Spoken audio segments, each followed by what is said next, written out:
Hello everybody, कैसे हैं आप सब। मेरा नाम कार्तिक कौशिक है और आपका द के3 नंदन एकेडमी में स्वागत है। आज का हमारा टॉपिक चलेगा इम्पॉसिबिलिटी ऑफ परफॉर्मेंस के ऊपर, या फिर जिसको हम डॉक्ट्राइन ऑफ फ्रस्ट्रेशन भी यहाँ पे कहते हैं। अब इम्पॉसिबिलिटी ऑफ परफॉर्मेंस में क्या होता है, देखिए, एक तो इसमें आता है आपका एग्रीमेंट, जो कि किसी भी इम्पॉसिबल थिंग पे डिपेंड होता है। ठीक है, तो ऐसे एग्रीमेंट क्या होते हैं, वो अपने आप में होते हैं वॉइड। और ऐसे हम बात करते हैं कॉन्ट्रैक्ट की, कि एक वैलिड कॉन्ट्रैक्ट बनने के बाद अगर जो उसका ऑब्जेक्ट है या फिर जो भी कंसीडरेशन है वो क्या हो जाता है, वो इम्पॉसिबल बन हो जाता है, तो फिर वो भी क्या होता है, वो कॉन्ट्रैक्ट भी जाते हैं वॉइड। ठीक है, तो यहाँ पर हम बात करेंगे कि अगर कोई भी ऑब्जेक्ट या फिर कोई भी कंसीडरेशन इम्पॉसिबल है या फिर कोई भी कॉन्ट्रैक्ट बाद में इम्पॉसिबल हो जाता है, तो उसका क्या मतलब यहाँ पे इफेक्ट रहेगा। और इसी को हम कहते हैं डॉक्ट्राइन ऑफ फ्रस्ट्रेशन कहते हैं, कि वो जो आपका ऑब्जेक्ट है, अभी जो आपका कंसिडरेशन था, वो क्या हुआ है, वो आपका फ्रस्ट्रेशन हो गया, फ्रस्ट्रेटेड हो गया। तो इसके लिए हम पढ़ेंगे सेक्शन 56। ये बात करता है agreement to do impossible act, कि कोई भी ऐसा करार किसे करने के लिए, कोई भी नामुमकिन कार्य करने के लिए। तो यहाँ पे पहला आता है कि an agreement to do an act impossible in itself is void. ये साफ साफ कहता है कि कोई भी ऐसा करार है जो कि अपने आप में क्या है, नामुमकिन है, तो वो क्या होते हैं, आपके शून्य हो जाते हैं। अब ये तो आपका किसके लिए था, ये आपका एग्रीमेंट के लिए कह गई वाली बात। अब नेक्स्ट जो बात आती है वो आती है आपके कॉन्ट्रैक्ट को लेकर। देखिए, कॉन्ट्रैक्ट हमें पता है कि कॉन्ट्रैक्ट जब हम कह ही रहे हैं कॉन्ट्रैक्ट, तो कहीं ना कहीं हम शब्द में ही बता रहे हैं कि भाई यहाँ पे एग्रीमेंट के सारे एलिमेंट फुलफिल हो चुके हैं और उसके साथ साथ वो एनफोर्सेबल भी है। तो जब ये सारी कंडीशन फुलफिल हो चुकी हैं, तभी हम उसको कॉन्ट्रैक्ट कह रहे हैं। तो अपने आप में क्या, ये अपनी सारी वैलिडिटी, जितनी भी इसेंशियल्स हैं, ये फुलफिल बताता है। तो यहाँ पे कहता है कि contract to do act afterward becoming impossible और अनलॉफुल। तो कोई भी ऐसा कार्य करने का संविदा जो कि आफ्टरवर्ड बिकमिंग, वो बाद में बन रही है। ऊपर वाले में क्या थी, वो पहले से ही नामुमकिन थी, इसलिए हमने उसे वॉइड एग्रीमेंट कहा है ना। यहाँ पे क्या है, कॉन्ट्रैक्ट बन चुका है, उसके बाद क्या हो रहा है, वो इम्पॉसिबल हो रहा है, नामुमकिन हो रहा है, या फिर विधि विरुद्ध हो रहा है, अनलॉफुल हो रहा है। तो ऐसी कंडीशन में क्या होता है, ये कहता है a contract to do an act which after the contract is made become impossible. तो कोई भी एक्ट करने का जो कॉन्ट्रैक्ट होता है, कोई भी कार्य करने का जो कॉन्ट्रैक्ट होता है, तो कॉन्ट्रैक्ट बनने के बाद अगर वो इम्पॉसिबल हो जाता है, या फिर by reason of some event which the promisor could not prevent, या फिर कोई भी ऐसा जो है परिस्थिति हो जाती है, फिर कोई भी ऐसी घटना घटती है जो कि प्रोमिसर प्रिवेंट नहीं कर सकता, मतलब कि वो चाहकर भी उसको नहीं रोक सकता था पक्षकार। ठीक है, तो वो क्या होता है, अनलॉफुल हो जाता है वो आपका contract, becomes wide when the act become impossible और अनलॉफुल। तो जिस क्षण से, जिस समय पर वो कार्य इम्पॉसिबल, नामुमकिन हो जाएगा, या फिर जिस क्षण से वो क्या हो जाएगा, विधि विरुद्ध हो जाएगा, अनलॉफुल हो जाएगा, तब से ही क्या हो जाएगा, वो आपका कॉन्ट्रैक्ट वॉइड हो जाएगा, है ना। आगे बढ़ते हैं। अब जिसमें तीसरा पार्ट कहते हैं सेक्शन का, ये कहता है compensation for loss through non performance of act known to be impossible और अनलॉफुल। अब देखिए, यहाँ पर हम बात करते हैं compensation for loss through non performance of act. तो यहाँ पर हम किसकी बात करें, वहां पे हम हर्जाने की बात करें, वहां पे हम, ठीक है, मुआवजे की हम यहाँ पे बात करते हैं। Through non performance of act, कि वो जो एक्ट है वो एक्ट परफॉर्म नहीं किया गया है, जानकर भी कि वो एक्ट इम्पॉसिबल था और अनलॉफुल था। अब देखिए, जो आपका सेक्शन 56 था वो आपका 3 पार्ट में बटा हुआ था। पहला पार्ट बताता है कि अगर एग्रीमेंट है किसी भी नामुमकिन कार्य को करने के लिए, तो वो हो जाता है वॉइड। दूसरा बताता है कि कोई कॉन्ट्रैक्ट है, कॉन्ट्रैक्ट बनने के बाद कोई भी ऐसा इवेंट होता है, ठीक है, या फिर कोई भी ऐसी घटना घटती है जिससे कि वो जो कार्य है वो क्या हो जाता है, वो नामुमकिन हो जाता है या फिर विधि विरुद्ध हो जाता है, तो वो उस समय के बाद क्या हो जाता है, वो शून्य हो जाता है कॉन्ट्रैक्ट, है ना। अब तीसरा पार्ट क्या कहता है कि जब पार्टी को पता था कि ऐसा कार्य इम्पॉसिबल है या फिर अनलॉफुल है, वो फिर भी क्या होती है, कॉन्टैक्ट में आती है, तो क्या होता है कि जो दूसरी पार्टी को जो नुकसान होता है उसके ऐसे कार्य से, तो वहां पर उसे कंपनसेशन देना पड़ेगा, उसको रेमेडी देनी पड़ेगी। ये कहता है where one person has promise to do something which he knew. ठीक है, जब कोई भी व्यक्ति कोई भी कार्य करने का वचन देता है जो कि उसे पता था या फिर वो पता लगा सकता था क्या कि वो जो है इम्पॉसिबल है या फिर अनलॉफुल है।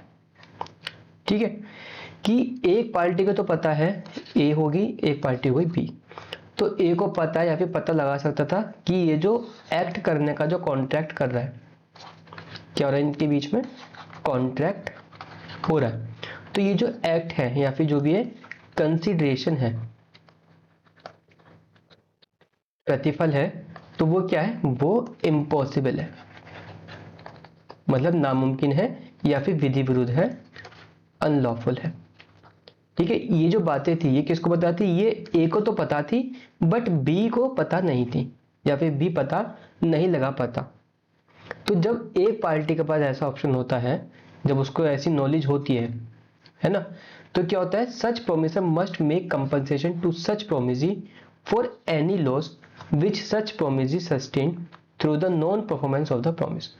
तो जो ए जानता था कि भाई ऐसा कार्य नामुमकिन है या फिर विधि विरुद्ध है और बी को नहीं पता था, और ए अब चाहकर भी नहीं कर सकता था, क्यों, क्योंकि वो कार्य इम्पॉसिबल था या फिर अनलॉफुल था। तो अब ए के नॉन परफॉर्मेंस से, तो जो ए ने अपना कार्य नहीं किया है भले वो नामुमकिन हो, तो अब उससे बी को जो भी लॉस होगा तो ए क्या करेगा, ए उसको कंपनसेट करेगा, ए उसको जो है हर्जाना देगा। ठीक है, तो ये आपका कहता है तीसरा पार्ट सेक्शन 56 का। आगे बढ़ते हैं, कुछ एग्जाम्पल्स देखते हैं, उससे समझ में आ जाएगा आपको। ये कहता है A agrees with B to discover treasure by magic the agreement is void. अब ए कहता है बी से कि मैं जादू से क्या खजाना ढूंढ दूंगा। ठीक है, देखो खजाना होगा तो ढूंढ लिया जाएगा, जब खजाना है ही नहीं तो कहां से तुम उत्पन्न करोगे उसे, है ना। तो ये क्या है, ये ऐसा जो कॉन्ट्रैक्ट होता है वो क्या होता है, वो आपका इम्पॉसिबल होता है, वो क्या होता है, इम्पॉसिबल होता है।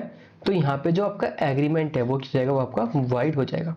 सॉरी, ये कॉन्ट्रैक्ट है ही नहीं, क्योंकि पहले ही इसमें क्या कह रखा है इसमें कि वो जादू से जो है खजाने ढूंढने की बात कर रहा है। ठीक है, तो वहां पर आपको कुछ कार्य करना होगा, तो जादू से तो एकदम से नहीं हो पाएगा।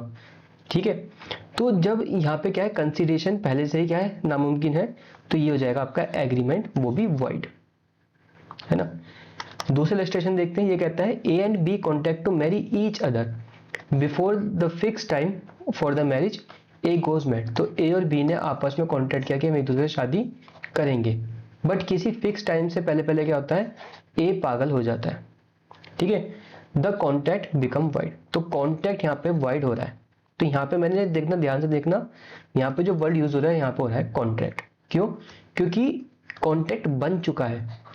ठीक है, सब कुछ कंडीशन फुलफिल हो चुकी है एग्रीमेंट की भी, और एनफोर्सिबिलिटी या फिर प्रवर्तनीय जो आपको उसका जो प्रकृति है उसकी भी सारे जो तत्व हैं वो पूरे हो चुके हैं। तो तभी उसको क्या कह रहे हैं, हम कॉन्ट्रैक्ट कह रहे हैं। अब कॉन्ट्रैक्ट बनने के बाद क्या होता है, ए पागल हो जाता है, तो इसलिए यहाँ पे कहा गया है इसे कॉन्ट्रैक्ट वाइड। तो ये वाइड कॉन्ट्रैक्ट में आ जाएगा, क्योंकि अब एक व्यक्ति पागल हो जाता है तो वहां पे फिर शादी जो है मुमकिन नहीं होती है। ठीक है, तो वहां पे वो कॉन्ट्रैक्ट फ्रस्ट्रेटेड हो जाता है। इसका तीसरा इलस्ट्रेशन देखते हैं, ये कहता है A contract to marry B, B already married to C. ठीक है, अब ए ने बी से कॉन्ट्रैक्ट किया कि मैं तुमसे शादी करूंगा। ठीक है, अब ए पहले से ही क्या है, सी के साथ शादी उसकी हो चुकी है। ठीक है, तो क्या होता है कि अगर जिस लॉ में वो सब्जेक्ट करता है, अगर वहां पे पॉलीगैमी जो है आपकी, एक होती है आपकी मोनोगैमी, एक होती है आपकी पॉलीगैमी। देखिए, मोनोगैमी वो होती है जहां पे एक व्यक्ति एक ही व्यक्ति के साथ शादी कर सकता है, जैसे कि आपका हिंदू लॉ में होता है। पॉलीगैमी क्या होता है, जहां पे एक व्यक्ति को अलाउ होता है कि वो मल्टीपल मैरिज कर सकता है। जैसे कि आपका मुस्लिम लॉ में होता है। तो जैसे हम एग्जाम्पल लेते हैं, मोनोगैमी की हम बात करते हैं, तो यहाँ पे ए ने बी के साथ क्या करा है, प्रॉमिस किया है कि मैं आपके साथ शादी करूंगा, बट ए पहले से ही शादीशुदा था सी के साथ। तो यहाँ पे जब एक शादी हो चुकी है तो दूसरी शादी क्या होगी, वहां पे अनलॉफुल होगी। ठीक है, तो ये जो आपका कॉन्ट्रैक्ट होगा, ये जो आपका एग्रीमेंट होगा, वो क्या होगा, आपका वाइड होगा। ठीक है, तो यहाँ पे क्या जाएगा, वाइड हो जाएगा। अब ये जो कंडीशन है वाली, ये हम थर्ड क्लॉज में लगा सकते हैं। कहां पर, इस वाली कंडीशन में लगा सकते हैं। क्या हो गया, ए को पता था, ए ने कहा बी से शादी करने के लिए वादा किया।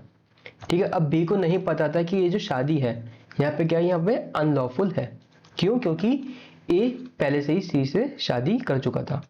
तो यहाँ पे ए को तो पता है कि ये जो कॉन्ट्रैक्ट कर रहा है, कॉन्ट्रैक्ट कर रहा है वो क्या है, वो आपका अनलॉफुल कॉन्ट्रैक्ट है, बट बी को नहीं पता था।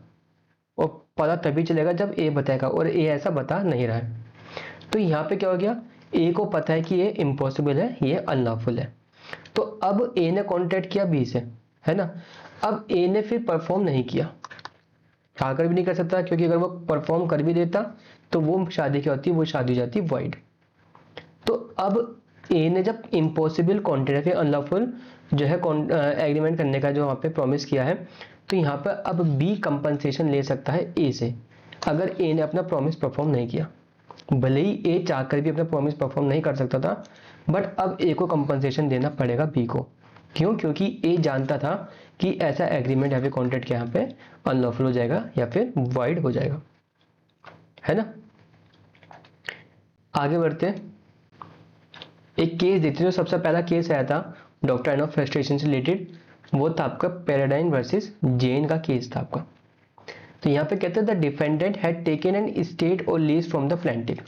तो एक था यहाँ पे प्लेंटिफ, एक था यहाँ पे डिफेंडेंट। ठीक है, प्लेंटिफ वो होता है जो सूट लेकर आता है, जो वाद करता है, और डिफेंडेंट जिसके ऊपर सूट फाइल होता है, जिसके ऊपर हम केस फाइल करते हैं, वाद लेकर आते हैं। तो ये कहता है कि the defendant had taken N estate और लीज फ्रॉम द प्लेंटिफ। तो प्लेंटिफ के पास क्या था, एक संपत्ति थी, सपोज एक घर था, तो उसने वो लीज पे लिया। ठीक है, रेंट पे लिया घर डिफेंडेंट ने, है ना। The defendant was dispossessed of it by alien enemy for some time and therefore refused to pay the rent for the period of dispossession। तो क्या हो गया था, जो कुछ विदेशी जो दुश्मन थे या फिर जो भी एनिमी एलियन थे, जो बाहरी लोग थे, उन्होंने क्या करा, उन्होंने डिफेंडेंट को इस घर से बाहर कर दिया और इस जो है प्रॉपर्टी पे रहने लगे। ठीक है, तो डिफेंडेंट ने जिस टाइम के लिए, सपोज इन्होंने 6 मंथ के लिए क्या करा, ठीक है, एग्जाम्पल लेते हैं कि कुछ 6 मंथ के लिए क्या करा, इसको वहां से बेदखल कर दिया था। तो डिफेंडेंट ने उन 6 महीनों के लिए क्या करा, पेमेंट करने से मना कर दिया कि आपको मेरे बीच में क्या हुआ था, कॉन्ट्रैक्ट हुआ था कि मैं आपकी प्रॉपर्टी लीज पे ले सकता हूँ, पट्टे पे ले सकता हूँ, बट 6 महीने मैं उसको यूज नहीं कर पाया। क्यों, क्योंकि मुझको इन्होंने बाहर कर दिया था, तो मैं उस 6 महीने का पेमेंट आपको नहीं दूंगा। क्योंकि यहाँ पे क्या हो गया था, यहाँ पे फ्रस्ट्रेशन हो गया था, डॉक्टर ने फ्रस्ट्रेशन लग गया था, ये नामुमकिन हो गया था। तो यहाँ पे क्या हो गया था, डिफेंडेंट ने इन 6 महीनों का पेमेंट देने से मना कर दिया। अब इसके फलस्वरूप क्या हुआ, प्लेंटिफ ने केस कर दिया डिफेंडेंट के ऊपर कि मुझे इन 6 महीनों का भी किराया चाहिए। ठीक है, it was held that when the party by his own contract creates a duty he is bound to make it good. तो कोर्ट ने क्या कहा कि जब कोई भी पार्टी कोई भी कॉन्ट्रैक्ट क्रिएट करती है जिसमें उसकी ड्यूटी बनती है उसको जो है पेमेंट करना या फिर कुछ भी, ठीक है, तो फिर वो वहां पे वो बाध्य हो जाती है वो अपना जो है कार्य वहां पे करे। It was pointed out that the parties to a contract after the formation of the contract can not be discharge और immune from the performance of the contract on the basis of the subsequent event. तो यहाँ पे क्या हुआ था, यहाँ पे doctor ने फ्रस्ट्रेशन इतना फॉलो नहीं हुआ था। यहाँ पे क्या कहा गया था कि जब एक बार कॉन्ट्रैक्ट बन गया है, ठीक है, अब उसके बाद कोई सब्सिक्वेंट इवेंट क्या होता है हम उससे मतलब नहीं है। कॉन्ट्रैक्ट बन गया है तो अपना पार्ट परफॉर्म करो। कॉन्ट्रैक्ट था क्या कि मैं आपको ये संपत्ति पट्टे पे देता हूँ, लीज पे देता हूँ, उसके बदले आप उसको रेंट दोगे। ठीक है। अब उसके बाद कोई बाहरी लोग आए, आपको बाहर निकाल दिया, आपको प्रॉपर्टी को एंजॉय करने नहीं दिया, तो ये जो है इफेक्ट नहीं डालता है कॉन्ट्रैक्ट के ऊपर, आपको जो है पेमेंट करना पड़ेगा उन 6 महीनों के लिए भी। तो ये आपका इस केस में निकल के आया था, पैराडाइन वर्सेस जेन वाले केस में। ठीक है, 1647 का केस है, सबसे पहला केस ये आया था। अब देखते हैं कुछ जब समय समय के साथ क्या हुआ कि यहाँ पे आपका डॉक्ट्रिन ऑफ फ्रस्ट्रेशन जो है डेवलप होता गया। ठीक है, और वहाँ पे कुछ आपके पॉइंट्स निकल के आए कि जहाँ पे बताया गया कि किन किन परिस्थितियों पे आपका डॉक्ट्रिन ऑफ फ्रस्ट्रेशन या फिर इम्पॉसिबिलिटी लग सकता है। ठीक है, तो पहला आता है डिस्ट्रक्शन और मार of the subject matter of the contact. तो एक होता है सब्जेक्ट मैटर कि जिस विशेष वो आपकी विषय वस्तु, तो जिसके ऊपर ही कॉन्ट्रैक्ट आपका निर्धारित है। जैसे कि ए और बी ने कॉन्ट्रैक्ट किया कार को खरीदने का, बेचने का, या फिर कोई बाइक को लेने का, या फिर कोई प्रॉपर्टी को लेने का, या फिर कोई भी गुड्स को लेने का। ठीक है, तो ये जो विषय वस्तु है इन्हीं के ऊपर तो कॉन्ट्रैक्ट क्या है वहां पे निर्धारित है। तो अगर यही खत्म हो जाए या फिर यही डिस्ट्रॉय हो जाती हैं, तो यहाँ पे क्या होता है आपका डॉक्ट्रिन ऑफ फ्रस्ट्रेशन लग जाता है। ये कहता है on the destruction of the subject of the contract is frustrated because performance become impossible. तो जब आपका सब्जेक्ट ही क्या होता है आपका वो डिस्ट्रॉय जाता है, फ्रस्ट्रेटेड हो जाता है, तो क्या हो जाता है आपका कॉन्ट्रैक्ट इम्पॉसिबल हो जाता है, क्योंकि वो अब परफॉर्म नहीं किया जा सकता है ना। उसके लिए हम एक केस देखेंगे, वो आता है आपका हॉवेल वर्सेस कोपलैंड। अब इसमें आता है the defendant contracted to sell a specific quantity of potatoes to be grown on his farm. तो ए ने बी से क्या करा, कॉन्ट्रैक्ट किया कि मेरे जो फार्म है वहां पे आलू मैंने उगाए हैं, मैं आपको वो बेच दूंगा। ठीक है, तो ये ए और बी के बीच में क्या होता है कॉन्ट्रैक्ट होता है। But fail to supply them as the crop was destroyed by disease. तो क्या हो गया, उन जो फसल थी उस फसल में कोई बीमारी लग जाती है और सारे ही आलू क्या हो जाते हैं वहां पे वो खत्म हो जाते हैं, खराब हो जाते हैं। तो ये जो ए और बी के बीच में जो कॉन्ट्रैक्ट हुआ था वो किसको लेकर हुआ था, वो हुआ था पोटैटो को लेकर, आलू को लेकर हुआ था। जब आलू ही नहीं बचे तो ए बी को क्या देगा। ठीक है, तो यहाँ पे क्या हो गया, यहाँ पे जो सब्जेक्ट मैटर था वो क्या हो गया, वो डिस्ट्रॉय हो गया है, वो फ्रस्ट्रेटेड हो गया है। तो डॉक्ट्रिन ऑफ फ्रस्ट्रेशन यहाँ पर लागू हो जाता है। The court held that contract was frustrated because the performance become impossible, कि अब ये जो परफॉर्मेंस इम्पॉसिबल हो चुकी है, नामुमकिन हो चुकी है, क्योंकि जब पोटैटो ही नहीं है तो फिर जो पोटैटो कहाँ से ला के देगा। ठीक है, क्योंकि जो कॉन्ट्रैक्ट हुआ था वो इन पोटैटो का हुआ था, वहां पर साफ साफ लिखा था कि जो पोटैटो मैं अपने फार्म पे उगाऊंगा मैं उनको बेचने की बात करता हूँ, ना कि कहीं से भी खरीद के लेके आऊंगा मैं। तो जब सब्जेक्ट मैटर ही खत्म हो गया तो यहाँ पे क्या हो गया, डॉक्ट्रिन ऑफ फ्रस्ट्रेशन लग जाएगा। आगे बढ़ते हैं, सेकंड आता है डेथ और incapacity of party to contract. तो जब कॉन्ट्रैक्ट, देखिए जो कॉन्ट्रैक्ट होता है उसका एक एलिमेंट होता है, वो होता है आपका कैपेसिटी ऑफ पार्टी। ठीक है, या फिर हम कह सकते हैं कॉम्पिटेंट पार्टी। तो जब पार्टी ही क्या होती है इनकम्पिटेंट हो जाती है, या फिर ठीक है, या फिर पार्टी ही मर जाती है, तो वहां पे क्या होता है डॉक्ट्रिन ऑफ फ्रस्ट्रेशन लागू हो जाता है। तो ये कहता है if the contract is based on promisor's personal skill और एबिलिटी। तो जब कॉन्ट्रैक्ट किसी भी व्यक्ति की पर्सनल स्किल, उसकी जो है कुशलता पर निर्धारित होती है, then the promisor is bound to make out the performance of the contract personally. तो उस स्थिति में क्या होता है, जो प्रोमिसर होता है उसको वो कॉन्ट्रैक्ट खुद ही परफॉर्म करना होता है। जैसे कि हमने एक एग्जांपल लिया था पहले पेंटर का, कोई भी आर्टिस्ट होता है, ठीक है, अब उसकी क्या है ब्रांड वैल्यू है, अब उसकी बनाई हुई पेंटिंग बहुत लाखों में करोड़ों में बिकती है। अब बी ने कॉन्टैक्ट किया उसके साथ कि मुझे आपकी बनाई हुई एक पेंटिंग चाहिए। तो अब ऐसा नहीं कि आर्टिस्ट कहते कि भैया ये मेरा स्टूडेंट है ये बना के दे देगा आपको, तो भाई उसके स्टूडेंट की जो है पेंटिंग की इतनी ब्रांड वैल्यू नहीं रहेगी।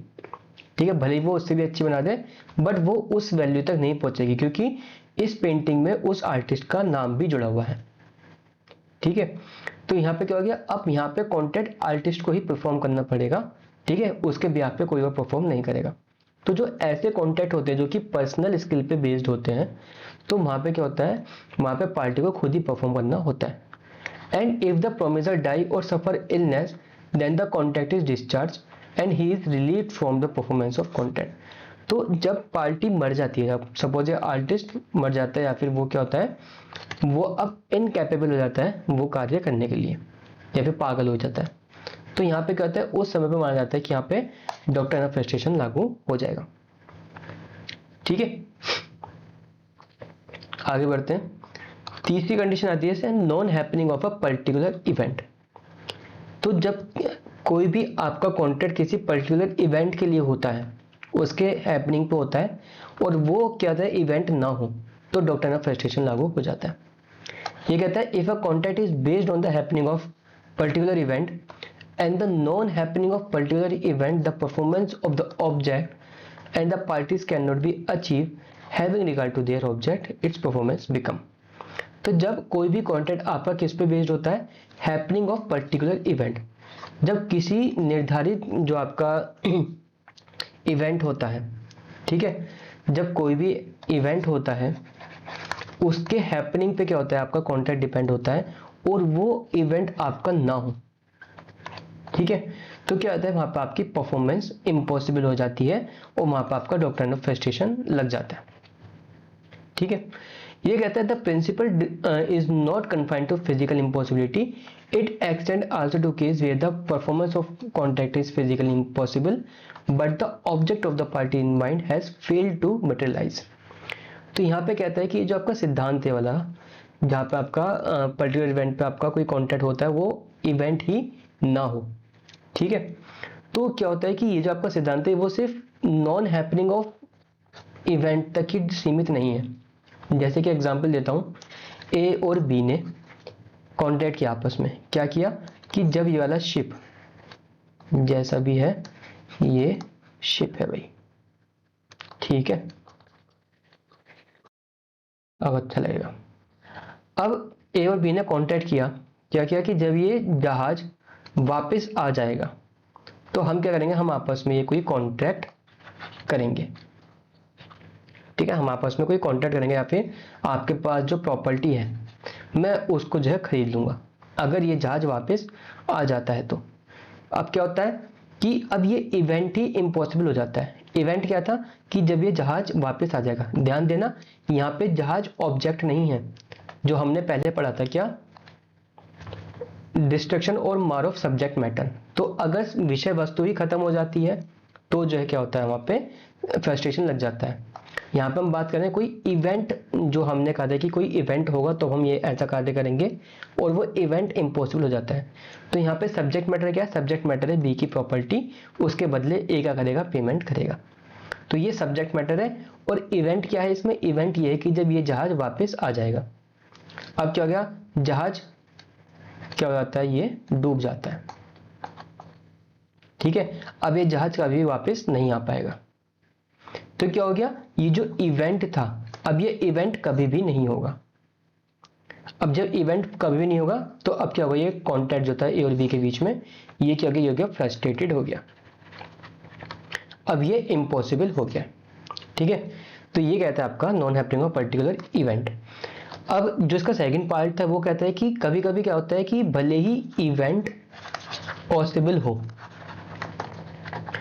पर जिस उद्देश्य के लिए, जो हमारा ऑब्जेक्ट था, जिस उद्देश्य के लिए हम ये कॉन्टैक्ट कर रहे थे वो उद्देश्य ही क्या होता है वहां पे इम्पॉसिबल हो जाए, तो क्या होता है वो आपका कॉन्टैक्ट भी फ्रस्ट्रेशन हो जाएगा, ठीक है। ये वाली बात किस में कही गई थी, सत्यव्रता घोष वर्सेस मुगनीराम बांगर में एंड कंपनी वाले केस में कही गई थी। कहा था the frustration was defined in this case, the Supreme Court of India has held that section 56 will apply to both kind of frustration such that where the performance is physically cut off, कि जहाँ पे जो आपकी performance है वो क्या है, वो फिजिकली कट ऑफ हो जाती है ना, कि अब आप चाहकर भी उसे नहीं कर सकते या फिर आप कर सकते हो पर जो ऑब्जेक्ट था वो ऑब्जेक्ट फेल हो जाता है, ठीक है, विफल हो जाता है, तो वहां पे भी आपका सेक्शन 56 लागू हो जाता है, डॉक्ट्रिन ऑफ फ्रस्ट्रेशन लागू हो जाता है, ठीक है। आगे बढ़ते हैं, अब चेंज ऑफ सर्कमस्टेंसेस की बात करते हैं। अब जब कॉन्ट्रैक्ट किया था जब कॉन्ट्रैक्ट किया था तब परिस्थितियां कुछ और थी, अब बाद में परिस्थितियां बदल गई हैं। ठीक है, तो जो परिस्थितियां बदल गई हैं तो वहां पे क्या होता है, उस पे भी, उस वजह से भी क्या होता है, वहां पे फ्रस्ट्रेशन लग जाता है। ये कहता है a contract will be frustrated where circumstances arise which make the performance of the contract impossible in manner and the time contemplated. ठीक है, तो कभी कभी ऐसा होता है कि जब कॉन्ट्रैक्ट करने तो पॉसिबल होता है, बट परिस्थितियां बदल जाती हैं जिसकी वजह से वो संभव नहीं हो पाता है। तो ऐसी परिस्थिति में क्या होता है, आपका फ्रस्ट्रेशन लग जाता है। केस देखेंगे, Purushottam Das versus municipal committee Batala. अब यहाँ पे कहता है कि a municipal committee lease out certain tonga stand to a plaintiff for 5,000 rupees. तो क्या हो गया था, म्युनिसिपल कमेटी ने क्या कहा था कि ए, सपोज म्युनिसिपल कमेटी थी, उसने बी को लीज करा, क्या टोंगा स्टैंड लीज करा, but no tonga driver came forward to use the stand throughout the year and the plaintiff could not realise anything. तो ए ने जो बी को टोंगा स्टैंड दिया था, ठीक है, किसके बदले दिया था कि बी को देगा 5,000 रुपए देगा। ठीक है, अब क्या हो गया, पूरा साल बीत गया, एक भी टोंगा स्टैंड वाला जो है वहां पे नहीं आया। ठीक है, तो एक भी टोंगा वाला यहाँ पे नहीं आया और he suit for the refund of the money. फिर बी ने कहा भी मेरा 50,000 और 5,000 रुपये जो थे वो मुझे वापस कर दो। क्यों? क्योंकि यहाँ पे एक भी टोंगा वाला नहीं आया। It was held that plaintiff obtained the lease and the committee granted the same to him on the assumption that the Tonga stand would be used by driver and the plaintiff would recover fees from them। ठीक है, तो जो tonga lease पे दिया गया था, जो tonga stand था ये वाला जो लीज पे दिया गया था बी को, वो इस बात पे दिया गया था कि यहाँ पे भाई टोंगा वाले जो है क्या आएंगे, यहाँ पे अपना टोंगा जो है वहाँ पे खड़ा करेंगे यहाँ पे, और जो है उसके बदले इसको इतना रिवेन्यू जनरेट हो जाएगा जिससे कि वो ए को पेमेंट कर सके। ठीक है, इसी अजम्पशन पे तो दिया गया था। ठीक है, बट क्या हो गया, यहाँ पे जब कोई टोंगा ड्राइवर आया ही नहीं तो यहाँ पे उसको कोई पेमेंट हुआ ही नहीं, तो जिस अजम्पशन पे लिया था वो अजम्पशन ही फेल हो गया। तो यहाँ पे क्या हो गया, यहाँ पे आपका डॉक्ट्राइन ऑफ फ्रस्ट्रेशन लागू होता है। तो जिस केस में कहा गया था वो आपका पुरुषोत्तम दास वर्सेस म्युनिसिपल कमेटी वाले केस में कहा गया था। ठीक है, आगे बढ़ते हैं। नेक्स्ट आता है आपका चेंज इन लॉ और इंटरफेरेंस ऑफ द गवर्नमेंट। अब क्या होता है कि जब हमने कॉन्ट्रैक्ट किया था तब जो हमारा कॉन्ट्रैक्ट वैलिड था, बट बाद में क्या होता है, जो हमारा लॉ था वो बदल जाता है, उसमें संशोधन हो जाता है या फिर कोई नया लॉ आ जाता है जिससे कि वो जो कॉन्ट्रैक्ट क्या होता है वो आपका इलीगल बन जाता है या फिर अनलॉफुल बन जाता है।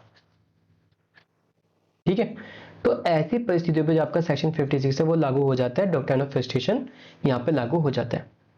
ये कहता है if the contract is valid at the time of its making but later on it become invalid. तो जब कॉन्ट्रैक्ट बना था तब तो क्या था, वो वैलिड था, बट बाद में क्या होता है वो आपका इनवैलिड हो जाता है। क्यों हो जाता है? क्योंकि जो विधि थी, जो आपका कानून था वो बदल गया है। Then in such a situation it is deemed that the performance of contract is not legally possible and therefore the contract is frustration। तो इन परिस्थितियों में क्या होता है कि अगर ये हम कॉन्ट्रैक्ट परफॉर्म करेंगे तो वो आपका लीगल नहीं होगा। अब हम इस कॉन्ट्रैक्ट को लीगली परफॉर्म नहीं कर सकते हैं। ठीक है, परफॉर्म करेंगे तो फिर वो इलीगल कैटेगरी में आएगा। तो यहाँ पे क्या होता है, यहाँ पे आपका डॉक्ट्राइन ऑफ फ्रस्ट्रेशन लग जाता है, आपका कॉन्ट्रैक्ट फ्रस्ट्रेटेड हो जाता है। ठीक है, and the parties are relieve from their performance. ठीक है, अब क्या होता है कि यहाँ पार्टीज होती हैं फिर उनको छूट मिल जाती है कि वो अपना पार्ट परफॉर्म ना करे। एक अच्छा केस है इसका, मान सिंह वर्सेस खजान सिंह का केस आता है। तो वही था कि ए बी के साथ कॉन्ट्रैक्ट करता है कि भाई ये फॉरेस्ट है, यहाँ से क्या है, यहाँ पे मेरे को टिम्बर चाहिए, मेरे को लकड़ियाँ, मेरे को इस फॉरेस्ट से आप प्रोवाइड करोगे, उसके बदले में आपको कुछ अमाउंट दूंगा। अब जब ये कॉन्ट्रैक्ट हुआ था तब क्या था, तब तो ये वैलिड था।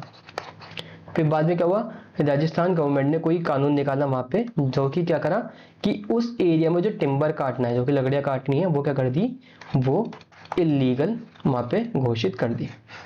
तो जब कॉन्ट्रैक्ट बना था तब क्या था, तब तो ये वैलिड था।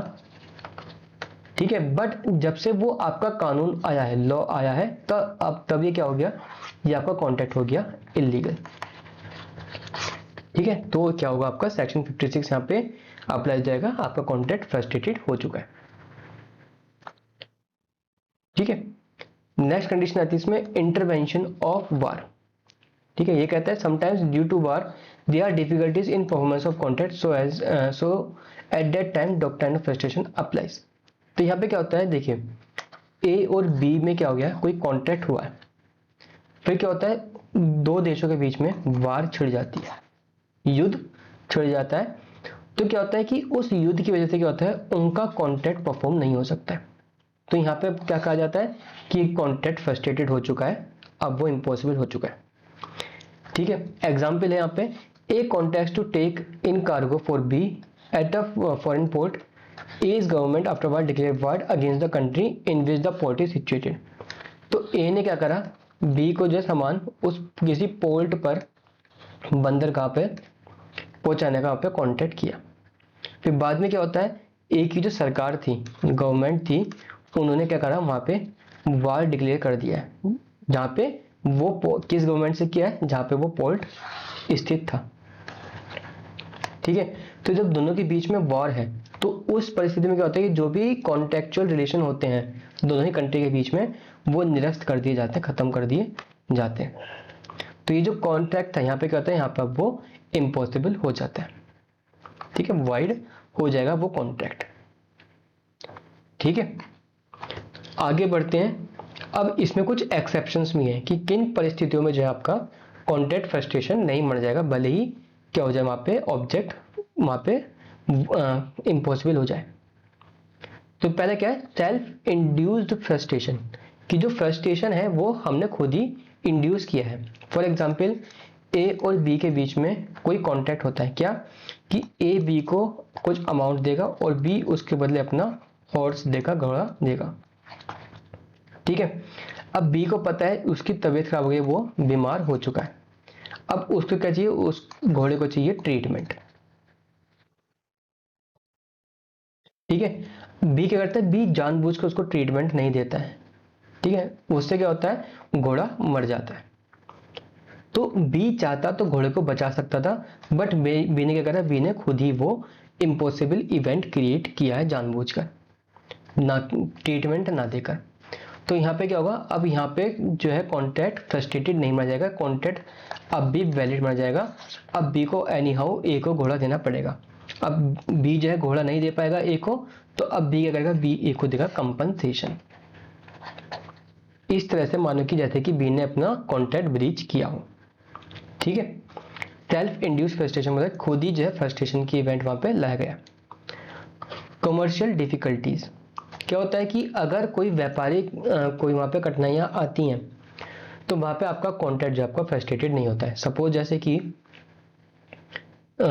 कि सपोज ये भारत हो गया, ये साउथ ऑफ इंडिया हो गया।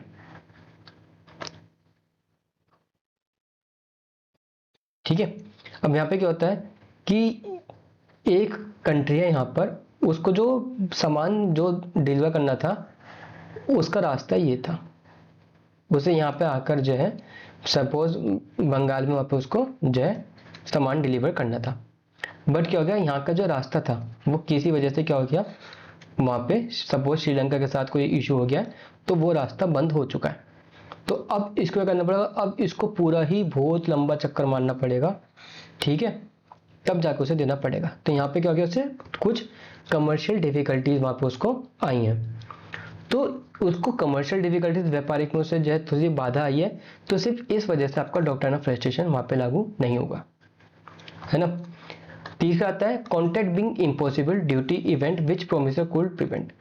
तो अगर कोई सा एक ऐसा इवेंट था जहाँ पे प्रोमिसर जो है क्या कर सकता था, उस इवेंट को प्रिवेंट कर सकता था, तो वहाँ पे जो आपका डॉक्ट्राइन ऑफ फ्रस्ट्रेशन नहीं लागू हुआ। जैसे कि ये वाला केस था कि बी ने क्या करा, बी ये जो इवेंट था जहाँ पे घोड़ा उसका मर चुका है वो प्रिवेंट कर सकता था, बट उसने नहीं किया, तो वहाँ पे आपका डॉक्ट्राइन ऑफ फ्रस्ट्रेशन लागू नहीं होगा। देखिए इन दोनों में क्या अंतर है, वहाँ पे सेल्फ इंड्यूस फ्रस्ट्रेशन, तो यहाँ पे मान सकते हैं कि बी ने खुद ही घोड़े को मार दिया। ठीक है, बी ने घोड़े को मार दिया खुद ही, या फिर बी के पास कार थी, बी ने खुद कार तोड़ दी या फिर चोरी करवा दी या फिर उसको आग लगा दी खुद ही, तो खुद ही उसने क्या करा, फ्रस्ट्रेटेड कर दिया डॉक्ट्राइन, उसको कॉन्टैक्ट को। यहाँ पे क्या किया है, यहाँ पे कोई इवेंट था, वहाँ पे वो प्रिवेंट कर सकता था पर उसने नहीं किया। उसे पता है कि भैया घोड़ा बीमार है, उसको ट्रीटमेंट की जरूरत है, बट उसने ट्रीटमेंट नहीं दिया है तो वहाँ पे क्या होगा, वहाँ पे उसको जो है फ्रस्ट्रेशन लागू नहीं होता है। अब चौथा आता है यहाँ पे लीज, जो पट्टे के जो मामले होते हैं वहाँ पे आपका क्या है, डॉक्ट्रिन ऑफ फ्रस्ट्रेशन लागू नहीं होता है। ठीक है, तो ये आपके कुछ 4 एक्सेप्शन है जहाँ पे आपका contract of doctrine of frustration लागू नहीं होता है। तो ये आपका पूरी क्लास थी। ठीक है, तो आई होप आपको समझ आया होगा। तो मिलते हैं फिर नेक्स्ट क्लास में। Bye bye.